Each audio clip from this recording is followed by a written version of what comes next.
Welcome to the Work Hard, Play Hard podcast. My name is Rob Murgatroyd, and I'm a former doctor turned lifestyle entrepreneur. Each week, I interview some of the best minds on the planet on the science of achievement and the art of fulfillment. Come take this journey with me. Excuses are over. It's time to live. Not having my father around, I wanted the role of, taking over. I hated seeing her do so much work. So literally like 10, 11 years old, I was just thinking of ways to make money, or something in me triggered, and it went from there. Because we get that exclusive inventory, that's really what differentiates us and everybody else who tries to do what we do. Another option is that we manually build these flights ourselves. Like first you just go in a kayak, it'll populate for you, and that's done. We build these itineraries leg by leg. I want to be out of my comfort zone. Like I went to Israel by myself, just to see what it's about. A lot of people were saying, wow, that's crazy, don't do that, you don't know anybody. But I said, F that, I'm going. What's up, everybody? This is Rob Murgatroyd, and welcome to another episode of the Work Hard, Play Hard show. This episode features Gary Ginzburg of The Flight King. You can find him on Instagram and elsewhere at The Flight King. I am so pumped for you to listen to this episode today because Gary has cracked the code on how to get business class airline tickets at rates that you would never believe. When I travel internationally, if I don't get business class, I'm like a whining baby, because once you have flown at the front of the bus internationally, you'll never want to go back. For me, it's the difference between getting there rested or getting there all broken down. And Gary has figured out a way to do it that's not going to break the bank. In fact, he's now become our official first class facilitator for my upcoming 2019 masterminds. I want to remind you that the key to get from where you are now to where you want to be is a mastermind. And I have completely reimagined the traditional mastermind and made it a hell of a lot more interesting. Check this out. Imagine joining my high-level tribe of entrepreneurs truffle hunting in Italy, or being a part of White Nights in Russia, or visiting Harvard for a lecture. That's the mastermind that I created, and I would love to see if you're a good fit for it. You know, I spent the last 10 years of my life making money, but not being fulfilled. And for me, those days are over. I realized that I get my best business ideas when I travel and not when I'm in front of a computer screen. So if you are a mid 6 to 7 figure entrepreneur and you think this might be for you, head over to workhardplayhardpodcast.com/mastermind and fill out an application.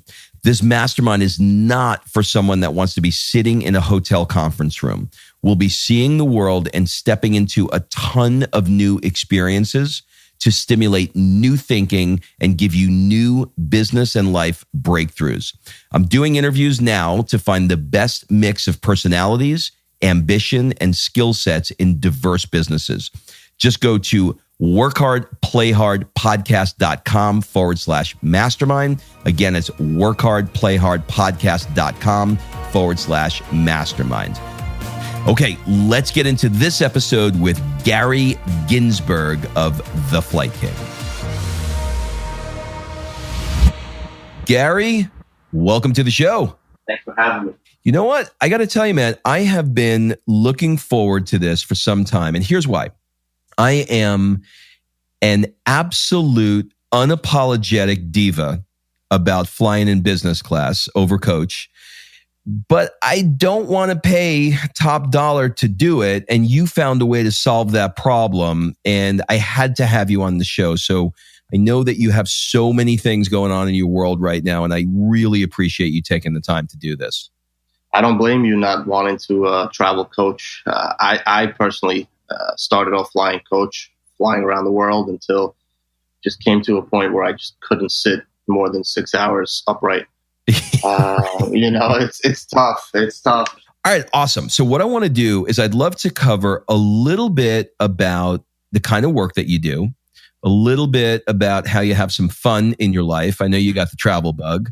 And then we're going to wrap it up with some fun rapid fire questions. Sound good? Yeah, let's do it. All right. So I think a good place to start would be to start at the beginning, because I believe that so much of who we are is informed by our backgrounds. Can you maybe give us an example of the kinds of things that your parents maybe did with you when you were a kid growing up in Brooklyn, say from ages 10 to 15? Well, I was raised by my mom. She was a single mother and the ultimate hustler. Your mom was the ultimate hustler. Yeah. She literally had about 4 jobs. She would leave the house at 6 a.m. She'd come back at almost midnight. She'd travel around the country to find ways of bringing home money for me and my sister. So ultimately, everything I learned was, I guess, from her. So you learned sort of a work ethic by just being around it. Yeah. I guess you can say it was instilled into me. Yeah, and for also sure. Not having my father around, I wanted the role of, I guess, taking over. I hated seeing her do so much work. So literally at like 10, 11 years old, I was just thinking of ways to make money. And I know that sounds crazy at 10, 11 years old to have to do that, but something in me triggered, and it went from there. Well, that's for sure where this entrepreneurial spirit you have came from. You know, I was born in Brooklyn. Oh, I grew up in Queens. Nice. Yeah. And I've been in Atlanta now for 30 years. But, you know, I've got perspective because I left the boroughs 30 years ago, and I go back and forth, but I'm able to sort of see things very differently living in the South. You know, there's an entrepreneurial grittiness, and maybe, you know, to use my wife's word, a scrappiness that people from Brooklyn tend to have when it comes to success. Why do you think that is? Why do you think that's the case? I just think it's New York in general. Everybody's always rushing, you know, and you're right. You go to the burbs and everything is calm and cool. There's a need to succeed here, and there's a need to be better and stronger and faster than everyone else. I don't know why the competition is so fierce and why everybody has that attitude, but I guess that's the main reason. Everywhere you go, especially in Wall Street, everyone is just racing. And I think it's been like that since at least for the past 30 years. Yeah, for sure. It's changed quite a bit. You know, I'm watching something on HBO. I'm 52 now, so I grew up sort of in the really crime-ridden, you know, New York times, and so I'm watching a show now on HBO, or one of those called The Deuce. The Deuce. I just started the second season. Great show. It's a great show, and it's reminding me of, you know, how bad it was at that time when I grew up. So you're right. I think that environment really just, you know, gets, if you want it, you know, it's like Sinatra said, right? If you can make it there, you can make it anywhere. Exactly. Your background is Russian, right? I remember growing up in Queens that it seemed like one day it became Moscow. It was like, Yeah. Russia was everywhere, including, you're familiar with Gary V, right? Yeah, of course. I had a conversation with Gary V about this because I grew up in Rego Park, and so did he. We're a couple of years apart, and he was one of the kids that came into my neighborhood from Russia. And, you know, we had a nice long talk about what it was like for him from his perspective, and, you know, what it was like for me, because there was no Russians around me. So were you born here, or were you born in Russia? I was born here, actually. I was born and raised in Brooklyn. Okay. But you have sort of like, you must feel, are you in a Russian area? I used to be. I was in Sheepshead Bay, where it's very, very Russian. And then I moved over to Bensonhurst, which is like half Russian, half Italian. Yep. But I got a lot of uncles and cousins that pretty much did that same move as Gary, where in like the late 80s, early 90s, it was just bad to be there in Russia. And, you know, when they came here, they just saw so much opportunity for the taking, and the gates just opened. And, you know, Brooklyn pretty much became Little Russia. Queens, Rego Park, Forest Hills, just flooded with Russians trying to make it. So interesting. Now things have flipped so much. One of the events I'm booking for the listeners of this podcast is a mastermind, and we're doing it. One of them, we do 3 a year. We're doing one of them, which I'm going to need your help on, is in Moscow. So, you know, it's incredible how things have flipped quite a bit. Now, I want to talk to you about something else. If I understand correctly, you are into competitive touch football. Is that right? I am. I'm a big football fanatic. Big football fanatic. How did that happen? I grew up playing sports. I grew up playing hockey, actually. That was a big one for me. And then ever since fantasy football really came to life way back when, that really just took me by storm, and I just fell in love with the game. We try to get a game every week going here. There's a big park in Brooklyn called Marine Park. Mm-hmm. And it's fun. It's good to get the anger out on the field versus anywhere else where the anger is not needed. You know, you get to play with your buddies, take the stress out, relax a little bit. Obviously, try to abuse the other team you're playing against. You know, so it's a lot of fun. I mean, I'm having the thought of playing. I mean, I've seen your pictures. You're a big dude. I'm having the thought of playing football with a bunch of guys in Brooklyn. Scares the shit out of me, to be perfectly honest with you. Even if it's touch football. You know what it is? I don't think you should be worried about the game. I think the recovery afterwards is the real killer. Let's fast forward a little bit to 2009. Can you tell us the story of how Alpha Guru was born and how Vladimir and Yev entered your life? Well, I met Vlad through some mutual friends out in San Francisco. They started Alpha Flight Guru, which is a booking agency where they were pretty much the first ones in. And with their relationships with the airlines, these guys really cornered the market as far as getting discounts and whatnot. And when I met them, I was already pretty heavily traveled, but in coach, unfortunately, in coach class. And I just caught a really good vibe with him and his team, and me and him have just been friends ever since. Being an entrepreneur that I am, I knew there was a big business in travel, but an even bigger business in luxury travel, because there's people flying all over the world for business and they won't sit and coach. So luckily, he took me under his wing, kind of mentored me, not in sales, because I've been doing sales for God knows how long, but regarding this industry. And he showed me the ins and outs. With his blessing and with his guidance, I founded the Flight King, which pretty much uses the Alpha Flight booking system, because their booking agency is top-notch, on point, 24/7. If, God forbid, there's an emergency, these people are readily available for myself and the clients and whatnot. So with my sales techniques and their booking, we go hand in hand very, very well, and been rocking ever since. All right. So now I want to go into more about the Flight King. Most people, myself included, feel like there are basically two options. You either use your miles to upgrade, or you pay the money because the prices are so high.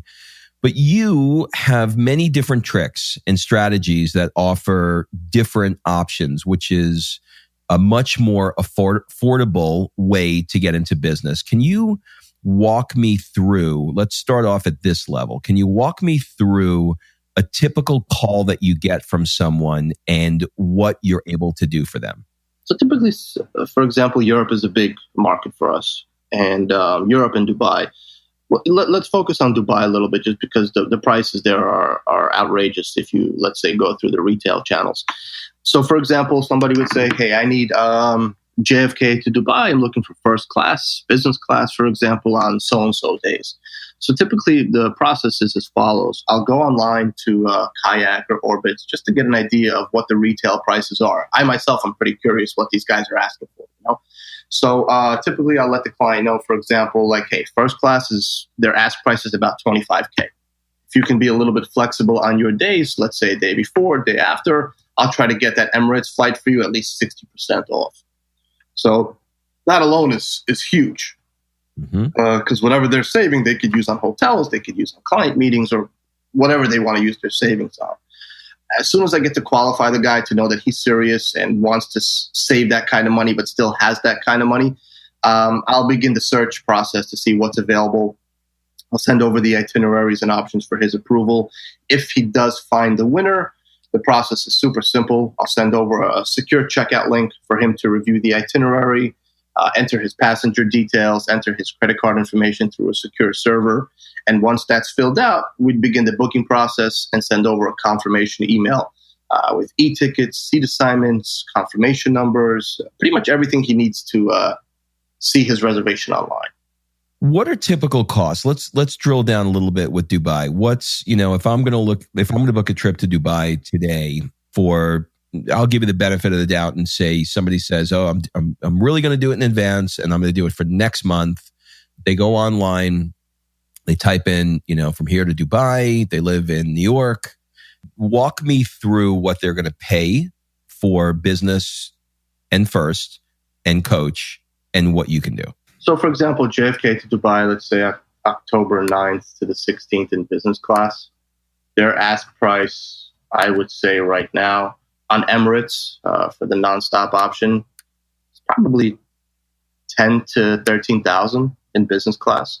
First class is a little over 20, and coach is probably around $2,000. So okay. Right off the bat, off the business, I can probably come in at around 4 to 6K versus 10 to 13. First class, their ask price is a little over 20. I can get numbers anywhere from 8 to 10,000 round trip.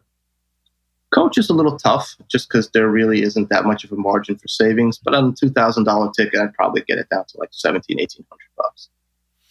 So it always is going to make sense for somebody to book their air through you.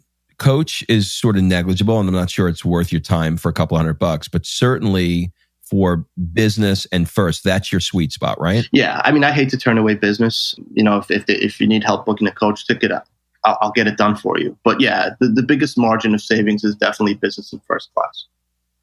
All right. So now I know that you can't reveal how the sausage is made, and I'm not going to get into that specifically, but can you educate us maybe how things work and what most people don't understand about getting great prices on business and first class, me included? Like, you and I talked the other day, and I'm looking to book my mastermind, and you just said something that I didn't know before, and you said don't keep searching, because the more you search, the more it knows that you're interested, and the more your rates are going to go up. Yeah. So what's really going on here? What's going on their end? Why does it keep going up? How are you able to get these prices? And, feel free to just say what you're willing to say and not willing to say, but it's just so confusing. I don't really understand it. So there's definitely a lot of algorithms built and a lot of bots that monitor everybody's searches. So for example, if you keep searching a route over and over and over again, something's going to trigger on their end, and they're going to be like, all right, well, this guy's going to go, so let's pump it up a little bit. Let's scare him to show him that all the prices are so much because seats are being filled up, and it's going to entice the guy to be like, oh man, if I'm going to wait even longer, it's going to be even more. So that's one of the tricks that they use. As far as us, there's a lot of things that we do, and I don't mind giving you a little bit of the juice, I guess. One of the biggest things is that we have 30 years of relationships with airlines. So what happens is that they allocate exclusive inventory to us firsthand, first come. Not every flight is available to us every day. So that's why you might find me pushing a little bit of flexibility. That'll benefit the customer more, because the more flexible he is, the more I can search through what I have and save him money. So because we get that exclusive inventory, that's really what differentiates us and everybody else who tries to do what we do. So that's a big, big, big point in our discounted market. Another option is that we manually build these flights ourselves, like versus just going to kayak, it'll populate for you and that's done. We build these itineraries leg by leg. That helps us save money also. And, some of the relationships that we have also help. Let me unpack that a little bit. So you've got 30 years in the industry, and I'm assuming that this is sort of from Vlad and Yev and Alpha Guru start, right? Okay. So there are a lot of airlines, right? There's Delta, United, blah, blah, blah. They have relationships. How do you possibly have relationships with all of them and have them all leave you exclusive inventory? How does that happen? Is it like one person that you're dealing with, or does the airline just recognize that you do so much business with them, or how does that come about? So we don't work with every airline. We try to focus on the 4 and 5 star guys. So like the 2 and 3 star airlines, we just don't touch. Sorry, what's an example of a 2 and 3 star airline? I don't know if it's best to bash, but like, for example, Well, let's do it the other way then. So I don't want to put you in an uncomfortable position. Tell me what's an example of the higher class airlines. So, for instance, if we're going to Europe, I love working with Swiss Air and Lufthansa, Air France. If we're going to the Middle East or Africa, I love using Emirates, Qatar. Asia is probably my favorite because they have my favorite airline, which is Singapore Air. But there's Singapore, there's Cathay Pacific, Korean Air. These guys are really, really attentive to the person traveling. As soon as you step on board, but let me rewind. As soon as you get into that lounge, it's you. They want to make sure that you're fed, that you're drinking, that you're comfortable. It's just so much attentiveness coming your way, which is what really makes these guys stand out. Putting the beds aside, they're gorgeous and whatnot, but it's that feeling you get of like, hey, enjoy your trip, have a good rest. Anything you need, we're here for you, And they're constantly battling amongst one another. Like, for example, Emirates and Singapore are always trying to one-up one another regarding their first class. And that's like the best thing you can ask for because it's getting better and better and better and more innovative. And ultimately, the consumer is going to win because he's going to have a fantastic product. Mm-hmm. What's an example of a first class that has blown you away where you're just like, it's almost even worth it to fly this airline, even if you don't want to go to this place because the first class is that good? That's a good question. For me, I think it's Singapore Air. There's a story I have where I flew a newlywed couple. They were going from New York to Bali. And with Singapore, unfortunately, there are no flights from New York to Singapore. So you have to stop. So from New York, you have to go New York to Frankfurt. That's like an hour and a half stop in Frankfurt to drop people off, pick them up, whatever the case is. Then you go to Singapore, then you go to Bali. So that adds extra stops and time. But honestly, people don't care. So they rolled out the couple suite for them where there's 2 beds pretty much joined together, rose petals, champagne, closed doors. It's crazy, man. It's so crazy. And he's messaging me on the flight, and he's like, literally his words like, "Hey, bro, about to get it in with my girl." I'm like, "Dude, what are you doing? Be careful, don't let him catch anything." But long story short, they started their vacation on that plane. If you follow what I'm saying, And they made a baby. something was rocking, and it wasn't turbulence. You know what I mean? Wow. That is insane. So just let me get this picture right. It's actually with this particular airline, it's actually a private room, door closed, and 2 beds that were pulled together so that they can just, That was back in the day, yeah. Now they have the 2 beds and 2 chairs in the same room. It looks like an office with a bedroom. Just to give me perspective, how much would something like that cost New York, Bali? So that particular route is not from the new upgraded seats aren't available from New York yet. They're pretty much based in Europe for now. But either way, even if you took the other seats, you won't know the difference. That's also probably like a $25,000 ticket per person. They paid $12,000 for the both of them. So you're kind of coming in at 50% off business rates. This is a little more, I'd say, but for first class, yeah. I would say the average savings, if you're flying to my market of expertise, Europe, Asia, Dubai, I would say you're looking at anywhere from 30 to 70% off retail. Okay, let's take a domestic. Let's say New York, LA, business class on Delta. As much as I'd love to do that, it's almost impossible to get a discount on that. How come? But I'm the type of guy that, if I can't help you, I'm not going to just hang up the phone. I'm always going to try to point you in the right direction for the sake of, doing business with you in the future and establishing that relationship. So domestic, my heart belongs to JetBlue, mint class. I won't go on anything else. Interesting. Have you ever flown? Have Nope. you ever flown mint class? Nope. No. What's it called? Mint class? Mint class, yeah. That seat domestic is probably better than 25% of the guys going international in their business class.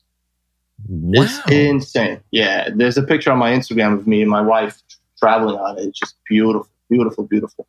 Clean planes, huge seats, good food, good service, awesome. I would recommend you do that if you're going east to west coast for sure. But they're out of New York, right? No, they're all over the place. Fort Lauderdale, New York. Are they in Miami, Atlanta? No, I don't think they're flying out of Atlanta. Maybe they are, but they don't have the mint class from there. That's for sure. Oh, okay. That's why I don't know much about it. Yeah, you're a Delta hub. I'm a Delta hub. That's right. It's Coca-Cola and Delta. How do you approach helping people choose a seat? In other words, most people don't think, about that much past the window, the aisle, or the middle. Or if they're a little more advanced, they might use something like Seat Guru. What types of things do you consider when discussing the seat with your client?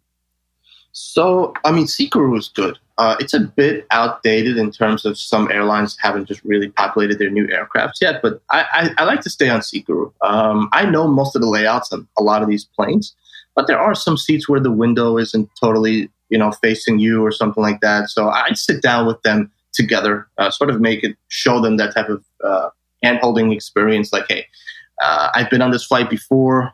I would suggest you guys sit here versus here because of this and that, We're really, really hands-on. We're super customer service oriented. If there's a particular seat that they want, we'll try to get it. If it's available, it's theirs. If not, the best way to go about this is just to be open-minded. Some people travel last minute and there's not much available.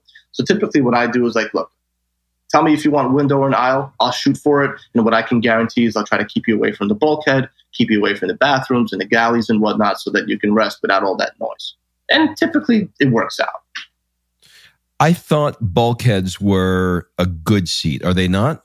It's good if you're flying coach, I guess. I personally don't like that barrier in front of me. It's really, I guess, a preference. Some people love it. Some people can't stand it. I don't like it. Yeah. People say that they love it, but I'm not sure I love it either because there's nothing in front of you really. Well, I guess if you fly in business class, you do have a little something you could slide in. But right. Okay. So for you personally, I know travel is a huge passion for you. You've been to Singapore, Abu Dhabi, Buenos Aires, to name a few. What is it about travel for you that you love the most? In other words, why are you so passionate about it? Oh, man. Anthony Bourdain. That guy, I'm still shocked that he passed. Are you familiar with Anthony Bourdain? Very, yeah. Everything about travel, he brought to life. Even if you're not able to leave, you could literally sit down, watch his series, and see everything that goes on. For me, the biggest thing is meeting people. I want to be out of my comfort zone. Like, I went to Israel by myself just to see what it's about. A lot of people are saying, wow, that's crazy. Don't do that. You don't know anybody. But I said, F that, I'm going. Just a culture shock, meeting people and food, The world is a lot bigger than constantly going to the Caribbean for vacations with your families, Save up some money, start in Europe, work your way down to Asia, get through Africa, go through Australia, back to South America, and you're back home. That was pretty much my strategy. I started in Europe, went down all the way around and came back up. You mentioned Tony Bourdain, and I had a weekly ritual. Every Sunday, I'd watch a new Anthony Bourdain episode. And it was just the thing I did on Sundays. It was my way of sort of like, I'm an avid traveler myself. So, watching him, and when you're into travel, it's just, there's nobody who does it. Nobody, it's hard to say, but nobody who did it the way that he did it. And there's an interesting podcast I think you'll like. Joe Rogan interviewed his executive producer 2 weeks ago on his podcast, and they talked for 3 hours on what it was like traveling with him, shooting the shows. And it was a really, really interesting podcast. But have you seen on Netflix Somebody Feed Phil? No. So when he died, it was just, honestly, it was too hard for me to watch him because it was just too hard. It was like haunting. So I was looking to get my travel fix. And I came across on Netflix something called Somebody Feed Phil. Anyway, I did some research. To make a long story short, I interviewed him last week. If you go on, actually, he's on my feed. Phil Rosenthal? Phil Rosenthal. Right. Yeah. Okay. Yeah, I saw that.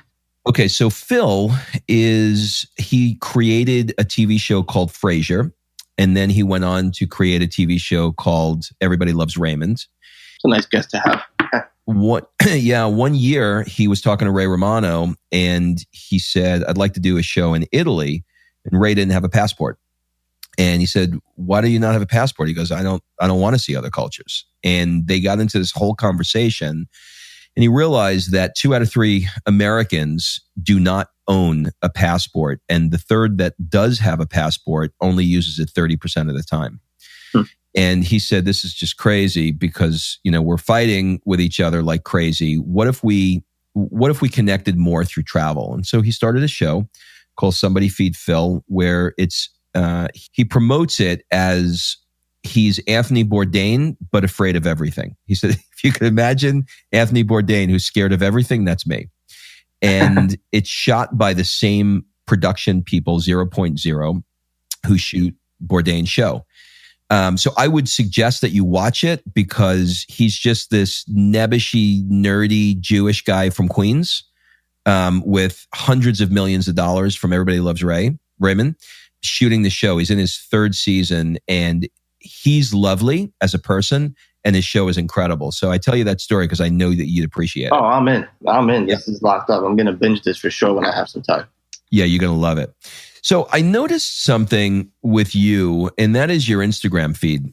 You have such an amazing Instagram feed because it does 2 things. If you're into travel, you lust after the business class, like the worst feeling in the world when you're getting ready to get on a plane and go for 8 or 9 hours somewhere and you got to make that right and go to coach. It's the worst feeling in the world if you've ever been up front. And your Instagram feed has pictures of your happy customers, from athletes to celebrities to influencers, that are taking a picture, thanking you. They're taking a picture sitting in business or first class, thanking you for what you did for them. I cannot think of a more effective sales tool. Frankly, that's what led me to do this podcast with you. And, the fact that they're willing to take the time on a plane when they're excited about what they're about to do to make sure to thank publicly the person that got them the airline ticket is remarkable. It's remarkable. And that says so much for who you are. So maybe you can kind of paint that picture and elaborate a little bit on that. First off, you definitely don't have to be a celebrity to fly like one. Just right off the bat, you can be a regular Joe. You can be a business guy, a family that loves to travel. If you have the budget, I will take care of you. It's not just about celebrities and influencers, but it's a good feeling when somebody shows you some love, especially when it's unexpected and you don't ask for it. I was always under the impression that a lot of these influencers have millions in followers and they want everything for free and this and that. And I got to tell you, I was super shocked at how down to earth everybody is. And at least the influencers I do business with, they understand people need to make money, right? People have families to feed.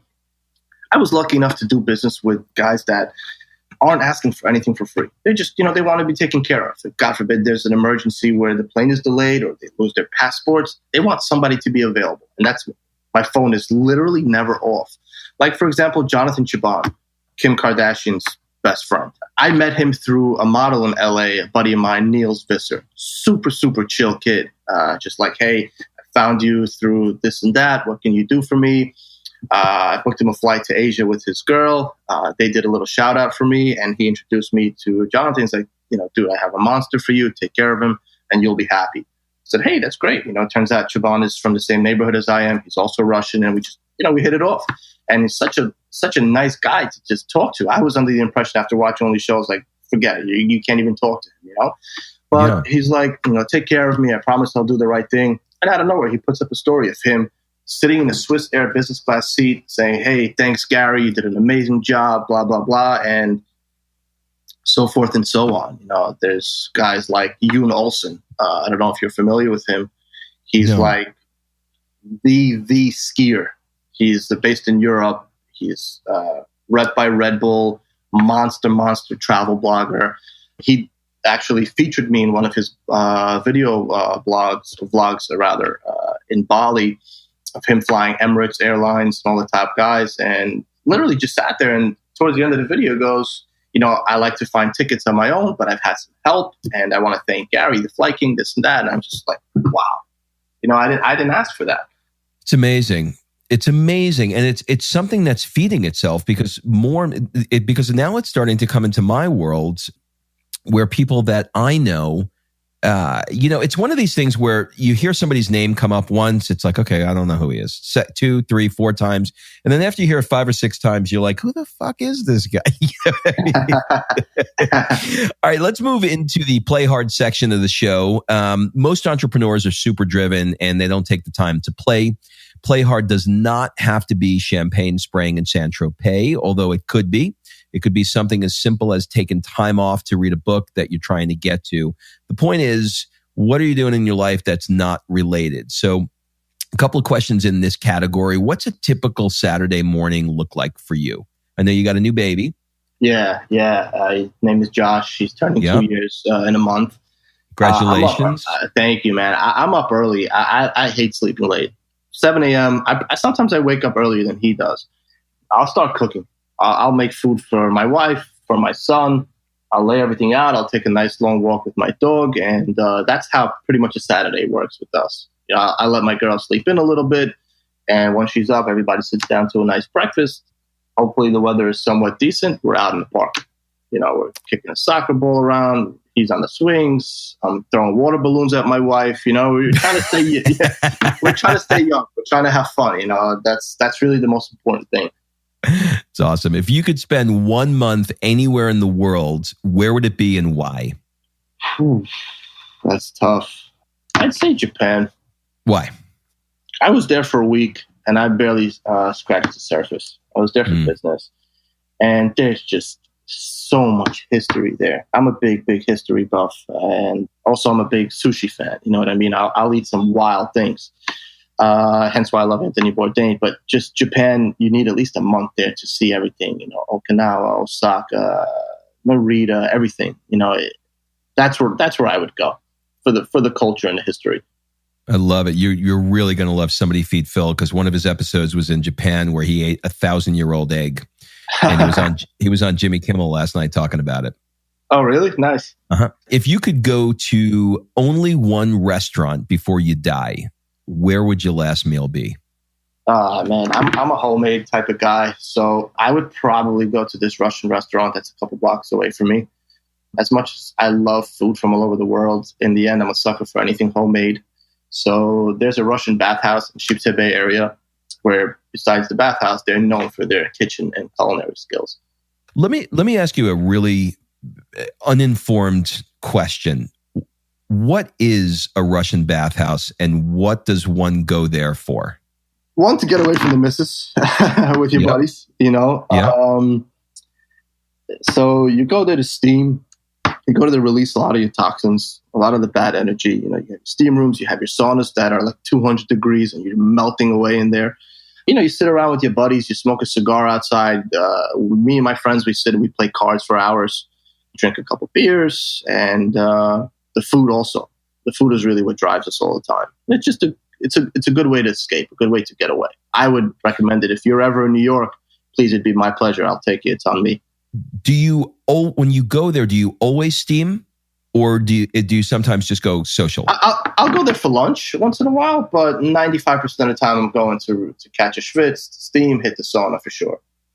To catch a schwitz. So that's where that Yiddish word came from. When you're sweating, you're schwitzing. That's it. I interviewed a guy 2 weeks ago, and I asked him a question. I said, what's one thing you should throw out and probably never will? And he said, my schmuck. And I was like, what's a schmuck? Do you know what a schmuck is? I don't know. So when you get circumcised and they cut the schmeckel, right, that thing that's left is the official name for it is the schmuck. Really? Oh man! Which is why they refer to people negatively as you're such a schmuck, because that's what they're referencing. I'm fascinated by where words come from. Yeah, indeed. What's the thing that's rocking your world right now that has nothing to do with work? Amazon. The guy's going to taking over the world. You literally never have to leave your house. You can buy clothing. You don't like it, return it. You want groceries. You don't have to leave your house. Hit the button. I'm a finance guy also. I like to watch the market and see what else is out there, what else I can get my hands in, and just the whole Jeff Bezos story. There's a good book actually about it called The Everything Store. I don't know if you ever read it or heard about it. I've heard of it, but I haven't read it. So, it pretty much just talks about the rise of Amazon as a giant. That really just blows my mind. And, fascinating stuff. Yeah. How much time do you take off to recharge and refocus each week, if any? At least once a week. Sundays. Once a week. Sunday is my day. My wife is with my kid. I'm at home. I'm watching football and Red Zone, 7 hours, commercial free. And, and that for me, that's my recharge. Honestly, that's really all I need, just to relax a little bit, quiet, nobody's here, and then that just gets me the fuel for the week. It's very Gary V. He does the exact same thing. Yeah, he's a Jets fan. I'm a Giants fan, though. I know. If you had all the time and the money in the world to pursue a hobby or recreational activity, what would it be? Football? Yeah, but I would like to learn golf. I'm terrible at it. So I would hire, if I had all that money, I would probably get Tiger Woods under my team and show me how to properly hit that ball. Because I've tried and I cannot do it. It's crazy. Not easy. Yeah. What's the one thing that you've always wanted to learn outside of sports, but just haven't gotten around to yet? Probably different languages. Yeah, me too. You speak Russian though, right? I do. Yeah. What language would you most want to learn? I'd like to learn Spanish just because it's so heavily used. Mm-hmm. Pretty much anywhere you go, you'll find something that can relate. Spanish, and with Spanish sort of comes Italian and French a bit. Not French as much, but Italian. So I guess that sort of buried under the same thing there. And probably Hebrew. Yes. All right, so let's move into the last section of the show, which is the rapid fire round. Answer as quickly or as slowly as you would like. It's the first thing that comes to mind. He's ready to rock. What would your friends say is one of your superpowers? Sales. What's one of the things that you're afraid of right now? Oh, man, don't tell anybody. Spiders. What keeps you up at night? My son. My son being healthy, successful. Yep. Welcome to parenthood. What book have you re-listened to or reread, if you listen to audiobooks, the most? I'm a big Dan Brown fan, so the Da Vinci Code, The Lost Symbols, Angels and Demons, I'm reading those things all the time over and over again. Did you read the new one he's got? Origins? Not yet, no. That's on my bucket list. What's the one thing you own and probably should throw out, but you never will? A really old and dirty signed Tiki Barber jersey that my girl can't stand, but I will never part ways with it. If you had to give a TED Talk on nothing that you're known for, so we're going to pull all the flight stuff out, or nothing that you talk about, and it could be on anything that you have a passion for or anything else at all, what would it be? Negative people. Yeah, I can't stand cancerous people. I can't stand people that bring you down just because they're in a bad spot. So I would probably do a talk and sort of teach people and guide them how to really just fire those people from your life. I love that term, fire them. Oh, that's so good. Okay, last question, and we're going to switch things up. What one question would you like to ask me? How'd you get into this business, broadcasting and whatnot? So I was a chiropractor for 25 years, and I just started over the last 5 to 10 years getting bored of it. And I had a passion for travel, and so we started traveling around the world. And right around the time that YouTube started getting big, and people watching shows online became big, we shot a travel show. If you go on to YouTube and type in Jet Set Life, you'll see 30 travel videos that we shot all around the world. And from there, that led into a podcast called Work Hard, Play Hard, because what I recognized was a lot of people that were reaching out to me about the places that we were going to and the videos that we were shooting. They were just really interested in living more of their life certainly from a travel perspective, but they weren't doing it because all they were doing was working. And so I kind of created a little bit of a Trojan horse to talk about enjoying life. And I created a podcast called Work Hard, Play Hard, so that we can talk to entrepreneurs like you about work, but we can also talk about passionate things like playing and travel and how people do what they do. And we can learn from each other. And so it just became an evolution. Love it, love it, love it. Cool, man. Well, listen, congratulations to you and Samantha on welcoming your new baby boy, Joshua, to the world. Thank you. You're welcome. Do you have any final words, suggestions, or an ask for the people that are listening? In terms of travel, the best thing I would advise is to obviously reach out to me if you want a deal. But also, keep an open mind when it comes to getting deals. Trust that, we have your best interest at heart. For us, it's not always about the money. We want to make sure that you have a good experience. As far as life, fire the negative people. Enjoy yourself. Listen to this podcast to see how people are doing things other than just work. Because that's what I think you're portraying pretty much here. That's right. You got it. You nailed it. Just live life, enjoy, don't stress. If everyone's healthy, what the hell else are you worrying about? I'm going to leave it right there because that was beautiful. Gary, thank you so much. We're going to link up in the show notes to your Instagram page, to your website.